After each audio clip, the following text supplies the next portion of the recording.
Salam saudara-saudaraku yang dikasihi Tuhan, dimanapun saudara berada, kiranya damai sejahtera Allah melimpah dalam hidup saudara semua.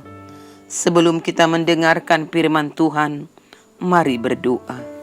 Bapa di surga, kami bersyukur berterima kasih untuk kasih setiamu dalam hidup kami.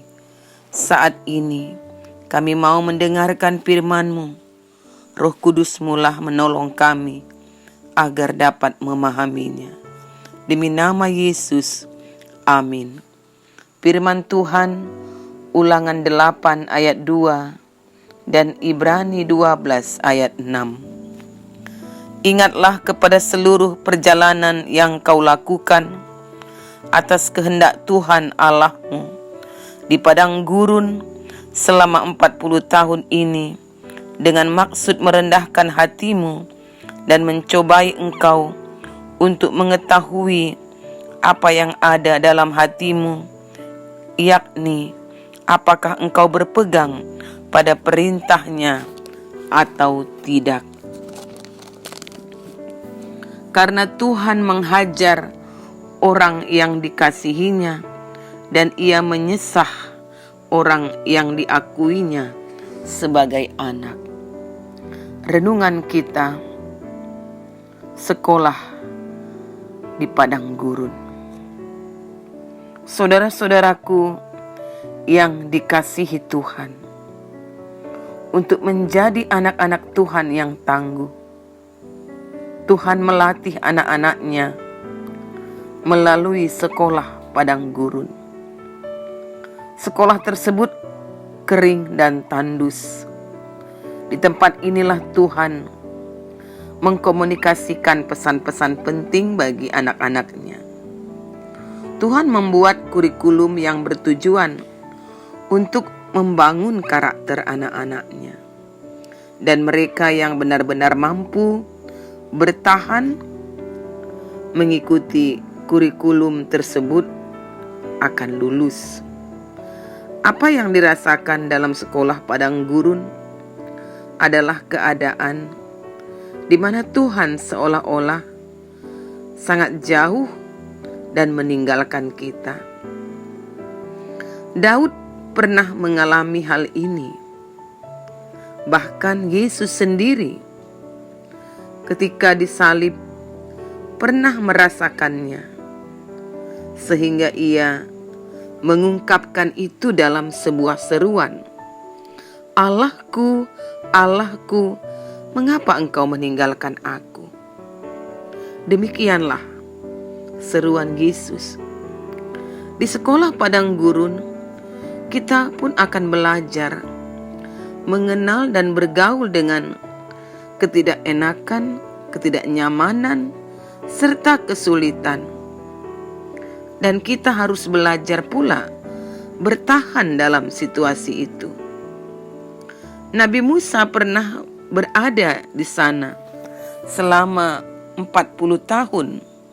Kalau kita baca di Ulangan 8 ayat 2. Tuhan perlu melakukan itu untuk mengetahui hati kita yang sesungguhnya, juga supaya kita mengenal diri kita dengan baik.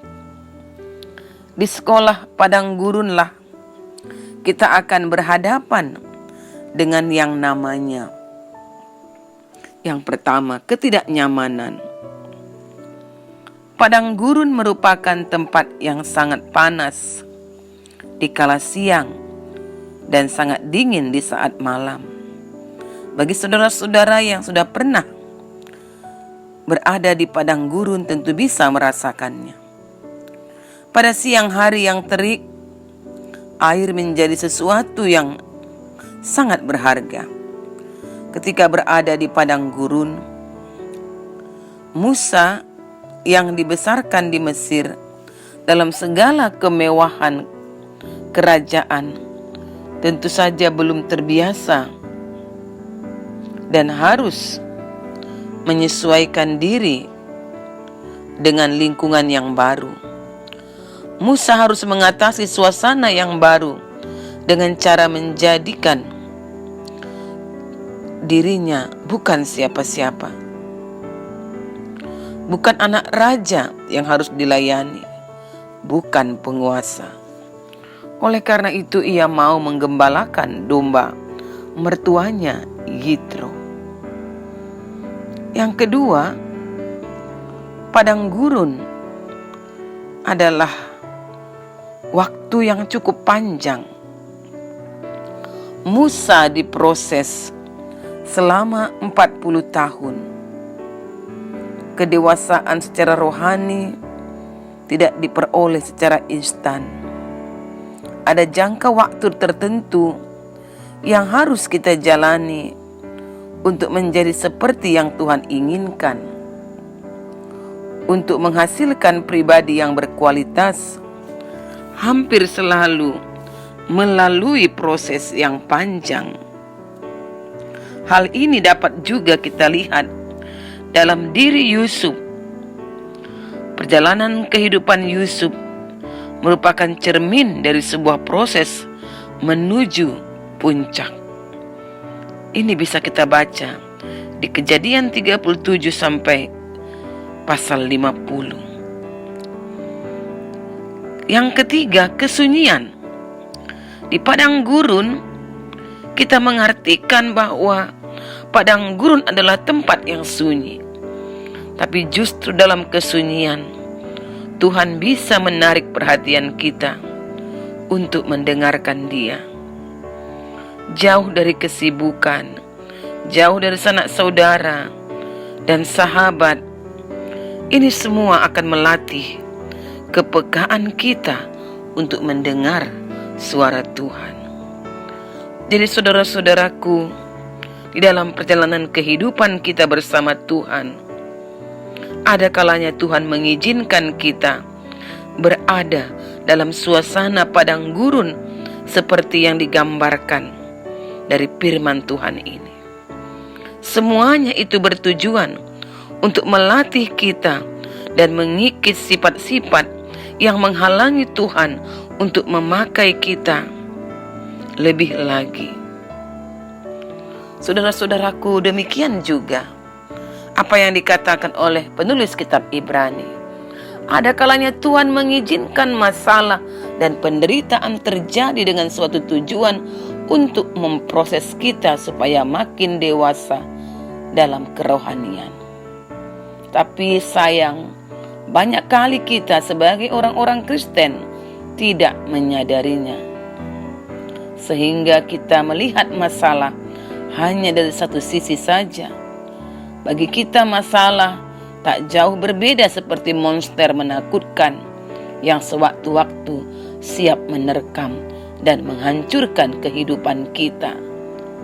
Saudara-saudaraku, akhirnya banyak di antara orang-orang Kristen yang kecewa, marah, memberontak, dan kemudian lari meninggalkan Tuhan oleh karena tidak tahan dengan hajaran Tuhan. Namun Alkitab menegaskan pada Ibrani 12 ayat 6 tadi, Tuhan menghajar orang yang dikasihinya dan Ia menyesah orang yang diakuinya sebagai anak. Jadi saudara-saudaraku, biarlah kita seharusnya bersyukur oleh karena hajaran Tuhan. Sebab hajaran Tuhan adalah wujud kasih Tuhan kepada kita. Jadi firman Tuhan ini dari Ulangan 8 ayat 2 dan Ibrani 12 ayat 6 mau mengatakan kepada kita, jika saat ini kita sedang berada dalam sekolah padang gurun, tetaplah bersabar dan bertekun. Bersandarlah terus kepada Tuhan hingga kita menjadi pribadi yang benar-benar berkualitas. Sebab laut yang tenang tidak akan pernah menghasilkan pelaut-pelaut yang tangguh. Demikian firman Tuhan. Mari berdoa. Bapa di surga, terima kasih untuk setiap keadaan yang Engkau izinkan terjadi dalam hidup kami.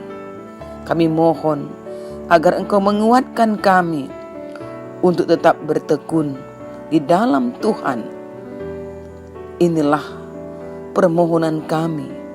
Dengarkan doa kami Tuhan Yesus. Amin. Salam saudara-saudaraku, kiranya firman Tuhan terus menambah pengertian dan kekuatan bagi kita. Tuhan Yesus memberkati.